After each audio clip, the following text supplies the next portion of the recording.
messieurs, bonsoir. Il est l'heure du journal sur la télévision togolaise. En voici les principales articulations.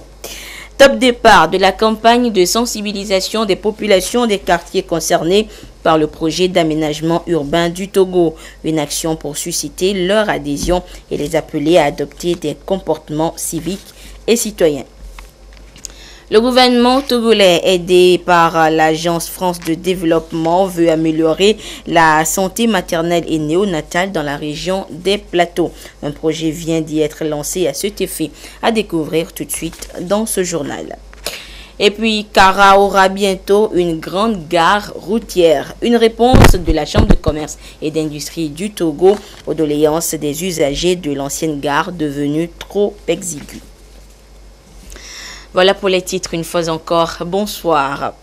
Les acteurs locaux et les responsables des ONG se sont réunis cette semaine à Lomé pour échanger avec les autorités des quartiers impactés par le projet d'aménagement urbain du Togo pour 2.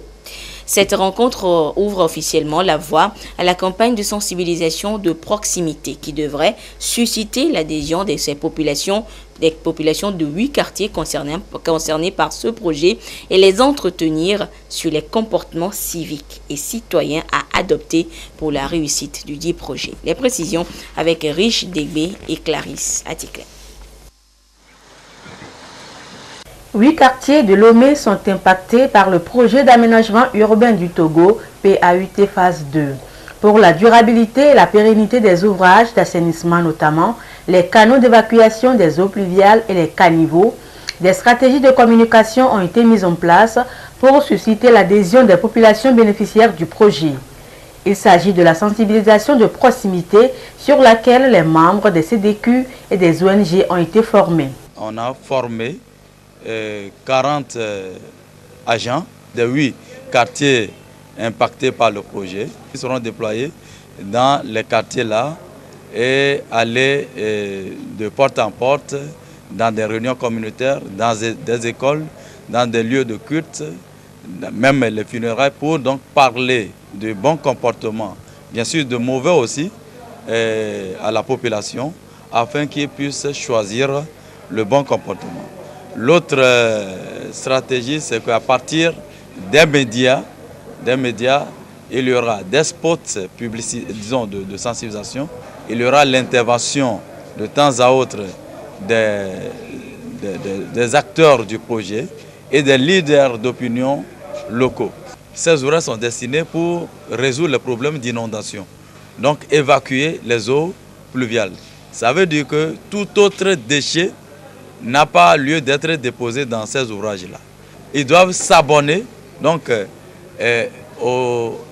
aux opérateurs de pré-collecte des ordures et en plus ne pas connecter les eaux usées sur les caniveaux parce que ça se retrouvera dans le 4e lac et ça va polluer les eaux même déjà devant leur maison. Cette rencontre inaugure ainsi ces séries de sensibilisation jusqu'à la fin du projet en juin 2018 et même au-delà. Sont concernés les quartiers Akodesewa Kota, Akodesewa Kponu, Enfame, Adamavo, Kagome, Kanikope, Adakpame et Bagida. Elles porteront essentiellement sur la méthode FAST. Les responsables des CDQ ont bénéficié à cet effet de kits comportant des images qui seront utilisées pendant la sensibilisation.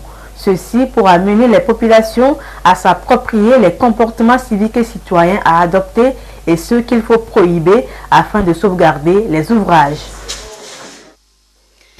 Le phénomène naturel des hautes marées exceptionnelles sur les côtes togolaises, c'est durant la période comprise entre le mois de juillet et celui d'octobre cette année. Et pour parer donc à toute éventualité et permettre aux populations, surtout celles riveraines des côtes, d'être prêtes, une campagne de sensibilisation est organisée par les responsables de la préfecture maritime. L'étape du quartier de Kodjovia-Kopé avec ce reportage de Yasmine Kodia et Robert Potobi.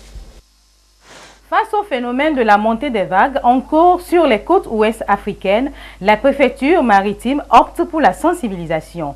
Après ceux du littoral d'Anéro, les piroguiers, les pêcheurs et les populations de Kodjovia-Kopé ont été informés sur ce mouvement marin qui ne cesse de causer des dégâts. Les phénomènes qui nous inquiète et pour lequel nous sommes venus sensibiliser la population, c'est les marées exceptionnelles, au cours desquelles le niveau de l'eau peut se lever de quelques mètres et donc accentué par les phénomènes météo, c'est-à-dire le vent. Cette eau peut se déferler sur la côte et inonder le littoral et créer donc des inondations, emporter des personnes et détruire les biens. Les mesures de protection et de la sécurité du littoral ont été abordées pour mieux amener les populations riveraines à prendre au sérieux ce phénomène. Les précautions à prendre par rapport aux marées exceptionnelles, c'est la prudence. Et c'est ce que nous sommes en train de faire. On est en train de sensibiliser la population pour que la population sache qu'il y a le phénomène de marée exceptionnelle qui peut se produire sur les côtes togolaises. Et donc demandons à la population d'être prudente. Et surtout que nous sommes pendant la période des vacances. Et il va falloir que les parents puissent sensibiliser leurs enfants pour qu'ils ne visitent pas la plage. Les adultes sont un peu conscients. C'est un message qui est intéressant, qui peut nous aider à évoluer. Comme ils ont demandé de défulguer, de partager, ça fait toute la pêche littorale. Nous sommes prêts à y faire le nécessaire. Le préfet maritime, le capitaine de vaisseau Takunya Dinayo, après avoir insisté sur l'intérêt que revêt cette tournée, a appelé la population à plus de collaboration pour assurer la sécurité de la côte togolaise et de la maintenir toujours saine et salubre. Je vous le disais en titre, l'Agence française de développement a financé à hauteur de 2,55 milliards de francs CFA le projet d'amélioration de la santé maternelle et néonatale dans la région des Plateaux, une zone où le taux de mortalité infantile reste encore élevé. Le projet vient d'être lancé et consiste à réhabiliter certaines maternités, à équiper d'autres en plateau technique pour offrir un soin de santé de qualité aux populations et réduire ainsi progressivement la mortalité de la mère et de l'enfant dans la région. Le compte rendu avec la correspondance de Sylvain Abdou sur place. C'est une approche de santé publique pour contribuer à l'atteinte des objectifs de développement durable que le projet Amélioration de la santé maternelle et néonatale a été officiellement lancé ici à Tapamé pour un accès universel à la santé de la reproduction. Le projet consiste à réduire de 20% la mortalité néonatale qui reste encore élevée dans les plateaux avec un taux de 34% et à améliorer significativement la santé de la mère à l'enfant. Ceci à travers l'aménagement de 10 structures sanitaires prises en compte par le projet, notamment dans la réhabilitation, le renforcement du plateau technique et l'extension des équipements pour favoriser un bien-être social aux populations à la base. La région des Plateaux est la région où le taux de mortalité infantile et maternelle est très élevé par rapport à la norme du pays. C'est un projet qui est accentué et qui serait spécifique dans l'amélioration, c'est-à-dire de la santé maternelle, néonatale et infantile. C'est-à-dire, nous devrons tout faire pour que toutes les femmes qui viendront accoucher ne meurent pas en donnant la vie à un bébé. C'est ça l'objectif même du projet. Le projet est appuyé d'un coût global de plus de 2 milliards de francs CFA, un soutien et engagement de l'Agence française de développement en collaboration avec Plan International pour améliorer certains indicateurs et corriger tout de même certains problèmes auxquels sont confrontés les districts sanitaires cibles du projet. L'accompagnement dans un premier temps, c'est de faire la mobilisation communautaire pour que toutes les femmes comprennent l'importance d'aller dans les centres de santé accoucher. C'est pour nous aussi d'accompagner la DRS, région des Plateaux, en équipement. Il y a aussi les travaux de réhabilitation. Donc on a retenu certains SONU B et C qui vont bénéficier des réhabilitations pour que les maternités puissent être plus accessibles aux femmes. Et tout le paquet technique qu'il faut pour que les femmes soient bien accueillies et aussi traitées comme ça se doit. Le projet répond donc au plan stratégique de développement sanitaire engagé par le gouvernement. Pour sa concrétisation, du matériel roulant et informatique ont été mis à la disposition des techniciens pour une meilleure exécution du projet prévu pour une durée de 3 ans. De nouveau, dans le programme de formation des élèves professeurs à l'école nationale, à l'école normale d'Atakpamé, il s'agit du tout premier cours obligatoire sur les méthodes d'éducation sans violence, ce qui permettra aux normaliens d'être bien outillés sur l'éducation non violente avant d'être déployés dans les collèges. Les précisions avec Luc Assi. Cette unité d'enseignement sur les méthodes d'éducation sans violence vient à point nommé dans un contexte national et international où les citoyens doivent être épris de paix et adopter dans toutes circonstances des comportements non violents. Pour ce faire, il revient aux institutions de formation telles que l'INS, l'INSEE et l'INJS d'outiller toutes les promotions d'élèves, professeurs des collèges à cet effet. Elle est obligatoire en ce sens qu'elle sera sanctionnée par des évaluations et puis il y aura des crédits affectés à cette unité d'enseignement. Il faut qu'ils assimilent bien ces enseignements qui leur sont donnés afin que sur le terrain, ils puissent les appliquer comme ça se doit et au profit donc des jeunes dont ils auront la charge quand ils seront déployés sur le terrain.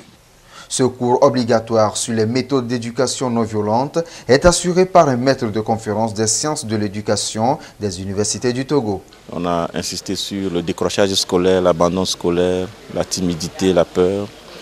On a mis l'accent aussi sur les conséquences pour les auteurs de la violence, dont l'enseignant. Les conséquences en termes de poursuites judiciaires, perte de son emploi, problèmes relationnels. Et puis nous insistons aussi sur le cadre de protection de l'enfant, surtout les tests qui viennent directement du ministère de tutelle, qui rappellent chaque fois les conditions dans lesquelles les enfants doivent être éduqués dans nos établissements scolaires. Pour les non-maliens, c'est un vide que vient combler cette unité d'enseignement sur la non-violence. Avant, nous pensions que éduquer un enfant, c'est l'amener par force à approuver ou bien à apprendre aussi rapidement ce qu'on l'enseigne. Mais avec ce cours, nous avons appris que la violence n'amène pas l'enfant à mieux apprendre, mais plutôt développe en lui d'autres violences en soi. Et cela a des conséquences négatives sur son apprentissage. Ce cours nous donne des alternatives pour mettre fin à des violences en milieu scolaire. C'est un cours qui nous protège et protège les enfants. On se demandait pourquoi nous on a été frappés à l'école et aujourd'hui on nous interdit de ne pas taper les élèves, de ne pas les corriger par le bâton, ainsi de suite. Donc ce cours-là nous a été très bénéfique du moment où ça nous parle des méthodes alternatives pour et lutter contre ces violences. Cet enseignement obligatoire sur les méthodes d'éducation non violente est le résultat d'un plaidoyer fait par Bonfonden et la Coalition pour l'éducation dans le cadre du projet Éduquer autrement phase 2, l'unité d'enseignement ayant été élaborée par les universitaires et les professeurs de l'INS et de l'INJS. Le chef de corps du 3e régiment d'infanterie de Témédja, le colonel Oro Korigo Agnoru, est remplacé par le lieutenant-colonel Alonyim Takunyadi. La passation de commandement s'est déroulée à Témédja sous la direction du chef d'état-major de l'armée de terre, le colonel Sogoyou Pacha. Le compte rendu avec Sylvain Rabdo.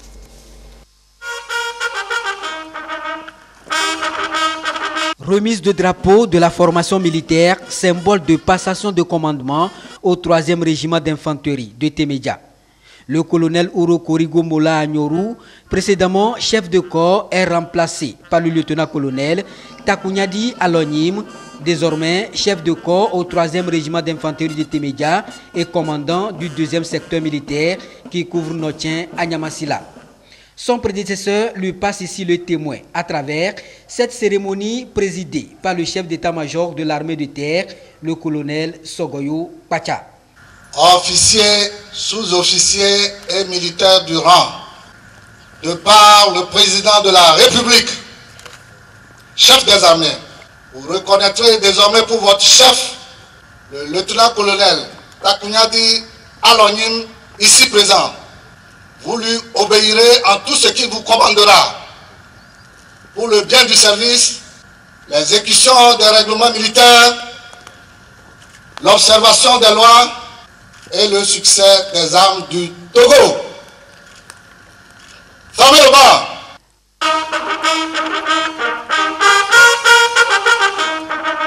Après ce cérémonial, l'ancien chef de corps a appelé son successeur à poursuivre le chantier en gestation pour le bien-être de cette institution de la hiérarchie militaire et surtout à faire montre de persévérance et de détermination. Le lieutenant-colonel Taknyadi Alonim, lui, mesure déjà le travail qu'il attend et rassure l'accomplir pour un meilleur fondement de l'armée togolaise. Ce nouveau patron du 3e RI de Témédia a eu un diplôme d'état-major en Chine et a passé 11 ans au camp Témédia en tant que personnel militaire de 1995 en 2006. Une unité qu'il compte servir après son poste de chef de cabinet au ministère de la Défense.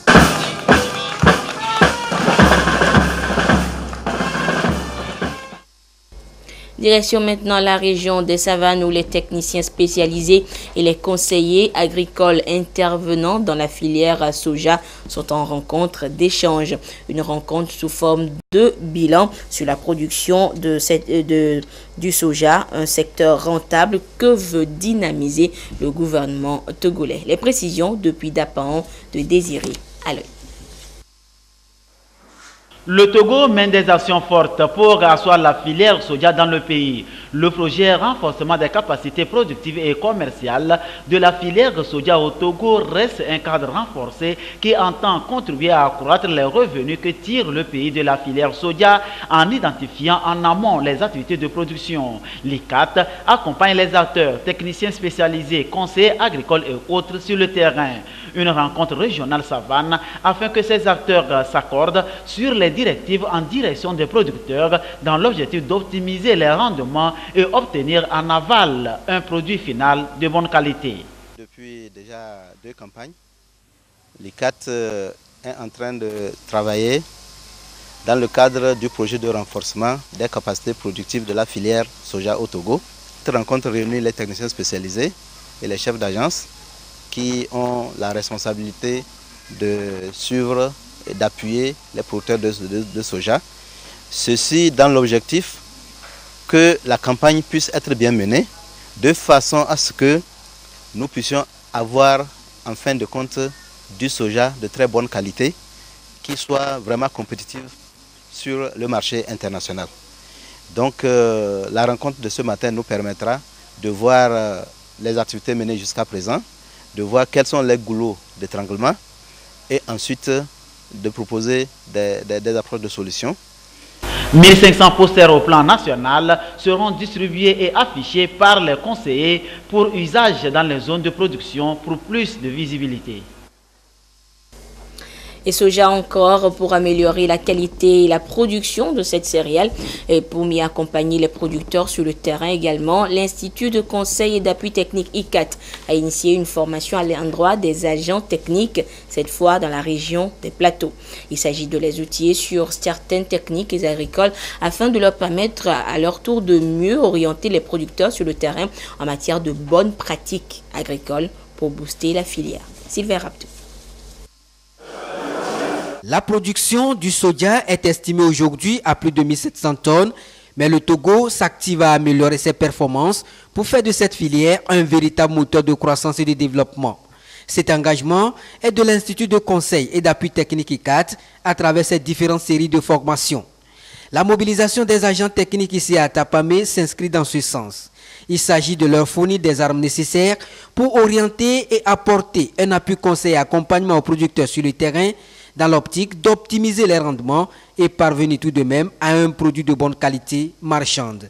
C'est d'accompagner les producteurs de soja sur les différentes phases de croissance de cette plante. Vous savez, pour obtenir un soja de qualité, il faut commencer depuis sa mise en place. D'abord choisir les semences certifiées, les semences de qualité, et puis les entretiens culturaux, en passant par naturellement la fertilisation organique surtout. Donc ils vont accompagner les producteurs à chaque étape. Maintenant nous avons déjà dépassé l'étape de semis, donc c'est l'étape des entretiens culturaux. Pour améliorer les bonnes pratiques agricoles des producteurs de soja, des posters et affiches de sensibilisation sont de plus mis à la disposition des techniciens à des faits d'exploitation avec les producteurs pour le suivi des directives en technique culturelle. Hors du Togo, en Somalie, une dizaine de soldats ont été tués ce dimanche lors d'une nouvelle attaque meurtrière. Une attaque contre une base des forces du Jubaland, une région semi-autonome du sud du pays. Attaque revendiquée ce soir par le groupe islamiste radical Shebab. Retour au Togo avec la pose de la première pierre de la grande gare routière de la région de la Kara. La construction de cette infrastructure permettra aux usagers de résoudre les problèmes auxquels ils font face dans l'actuelle gare. Et c'est la Chambre de commerce et d'industrie du Togo qui finance les travaux. Nestor Mozo. Autorité de Kara et patron de la CCIT, Chambre de commerce et d'industrie du Togo, qui procède à la pose de la première pierre de la gare routière de Kara Sud, celle qui sera la plus grande de la région. Pour les formalités de départ et d'arrivée, les conducteurs et les passagers les font dans des conditions difficiles. Bientôt, ils vont pousser un ouf de soulagement. C'est une gare digne de nom qui sera construite. L'ouvrage qui va être réalisé sur cet espace d'environ 1 hectare sera composé d'un certain nombre d'éléments dont les boutiques en bordure de route avec une voie d'accès, une infirmerie, un restaurant, un bloc administratif, un quai d'embarquement. Vous avez aussi des sanitaires, une clôture d'enceinte et tout l'ensemble, toute la surface intérieure pavée. Et cela va se faire en 2 temps. Une première phase cette année dont l'appel d'offres est en train d'aboutir et la deuxième phase sûrement dans le courant de l'année 2018 pour finir tout le projet. La nouvelle gare de Kara viendra booster le transport et développer les échanges des autres activités commerciales. La Chambre de commerce et d'industrie du Togo en a la conviction. C'est la CCIT qui va financer l'ouvrage comme elle a déjà fait ailleurs. Après Lomé, où on a mis en place la gare routière d'Accordé-Siwa, appelée la gare de l'Est, et la gare de l'Ouest au niveau de Kodjovia-Kopé. Nous nous sommes dit qu'il faille aussi intéresser les populations de l'intérieur. Donc pour nous, c'est une infrastructure de développement qu'on veut mettre en place dans la région de la Kara. Et les autres régions seront aussi, dans les années à venir, vont profiter de ces infrastructures aussi. Transmettant les remerciements des populations de la région de la Kara à la Chambre de commerce et d'industrie du Togo pour ses actions, le préfet de la COSA, Badiba Oubakari, a souligné que celles-ci s'inscrivent dans la vision du gouvernement sous la houlette du chef de l'État, Faure Chazomna Zingbe, dans la dynamique du Togo émergent en 2030. La fête de la Tabaski, c'était vendredi dernier, une fête qui s'est poursuivie durant tout le week-end et un cadre était propice pour l'événement. C'est le village de la Tabaski, un centre culturel artistique et ludique qui a permis à la jeunesse et surtout celle musulmane de passer un agréable moment de l'Aïd el-Kébir, comme nous le disent Viviane Nsouvi et Medina Salami. Au Centre olympique africain de Lomé, le village Tabaski. Le village Tabaski est un espace festif pour la communauté musulmane en ces moments de réjouissance. Un événement meublé d'activités récréatives, des expositions artistiques et culturelles, des échanges autour du thème de cette première édition « Jeunes talents musulmans en action, acteurs de paix et de développement durable ». Notre objectif, c'est de rassembler les talents musulmans, célébrer la fête et créer ce cadre festif qui n'existe pas pour la communauté musulmane. Ce cadre est un cadre de sourire, est un cadre convivial qui va rassembler des familles, qui va permettre à augmenter des complicités entre des familles. Nous espérons quand même, par rapport au thème choisi, que les jeunes, les familles, tous participants qui viendront sur ce site prennent d'abord ce message de paix. L'initiative est saluée par le ministère de la Communication pour son caractère éducatif et qui promeut les valeurs civiques et citoyennes auprès des jeunes. Le 2, en soirée, il y aura la grande soirée des grillades et des thés. Et durant cette soirée, nous comptons d'abord faire un défilé de mode. tout en respectant des éthiques musulmanes et islamiques, et aussi faire des démonstrations de lutte, parce que c'est toujours culturel et sportif. Et aussi, nous avons aussi tendance à oublier les contes. On va les remettre à jour autour du feu. Il y aura un conte au village. L'Aïd El-Kébir ou la Tabaski démarre ainsi pour 3 jours du 1er au 3 septembre avec le village de la Tabaski ouvert à tous au Centre Olympique Africa à côté du stade de Kégué. Et tous ceux qui ont fait le déplacement du village de la Tabaski ont donc pu suivre toutes ces manifestations. L'association Art, Héritage et Culture a organisé de son côté une semaine de vacances utiles au profit de certains élèves de Kara. Il s'est agi d'initier ces élèves à l'art plastique et aux techniques de percussion africaines. Et à la fin de la semaine, les œuvres produites ont été présentées au public. Nestor Bozo. C'est le résultat d'une semaine de formation en matière de production d'art plastique qui est ainsi présenté.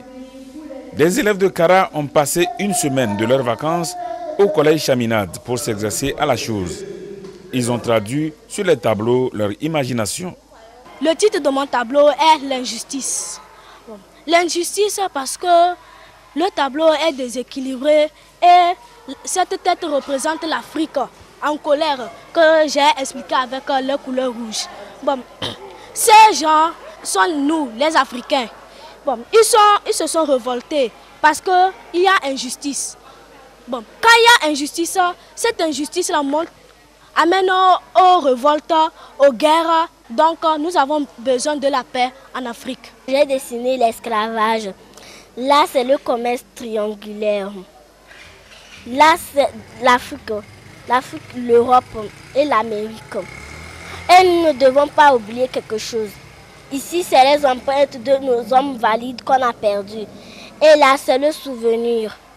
Au cours de leur rencontre au collège Chaminade, en dehors de l'art plastique, ces élèves ont été formés en percussion et en danse traditionnelle.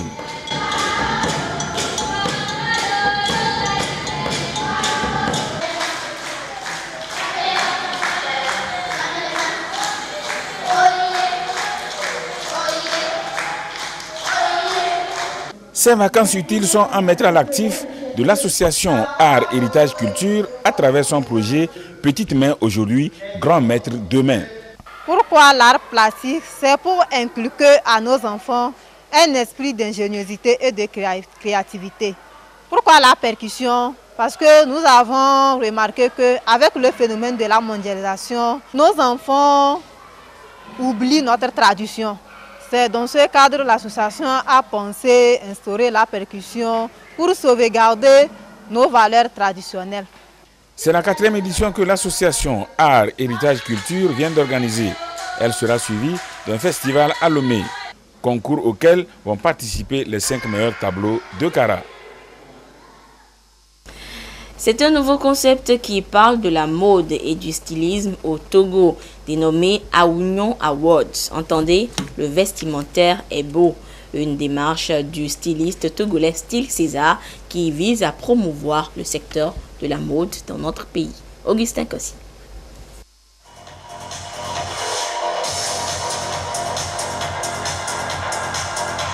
Redania et Desmo Design, 2 professionnels de la mode au Togo qui ont répondu présent à cette première édition de Aounion Award de Style César. À la tâche, des mannequins pétris de talent ont imprimé à la soirée toute sa splendeur et beauté.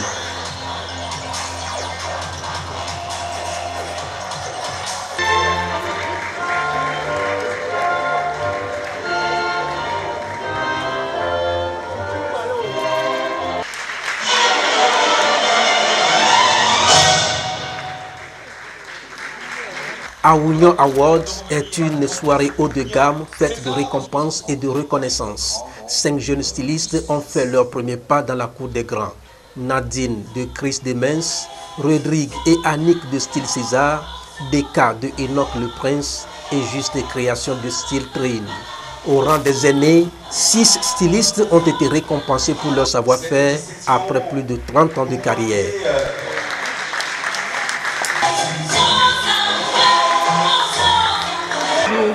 Je souhaite que les jeunes filles aussi prennent courage pour la couture. Ça a été une très belle soirée, surtout pour nos aînés, les grands couturiers qui ont reçu les récompenses aujourd'hui. Vraiment, sans les aînés, on ne peut rien faire, nous les benjamins. Donc il faut vraiment apprendre des aînés pour pouvoir améliorer notre travail. Bon, moi particulièrement, je ne sais pas si Lisa a été invitée, mais il faut dire que le domaine de la mode vraiment est en train d'évoluer.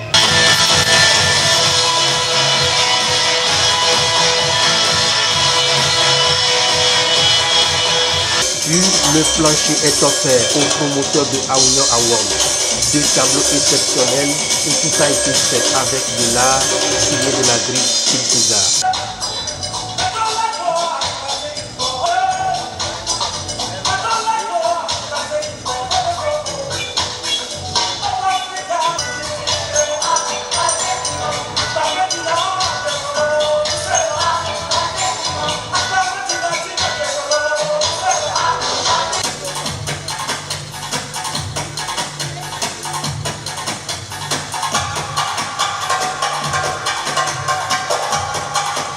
C'est pour encourager les jeunes à suivre les pas de nos aînés. Il faut avoir la foi, la persévérance et la détermination. C'est pourquoi je voulais les encourager avec les machines que je viens de leur donner tout à l'heure pour qu'ils suivent les pas de nos aînés pour le développement du pays. Aounian Award, c'est donc la célébration de l'élégance et de l'esprit de créativité des stylistes togolais. De la mode bien sûr, mais également de la musique. Nous pouvons construire un monde plus beau. Et voilà, c'est sur cette créativité des stylistes togolais et que se referme cette édition. Merci de votre fidélité à la télévision togolaise. À 22h30, ce sera Adolphe Paca qui vous présentera le journal de nuit. Au revoir.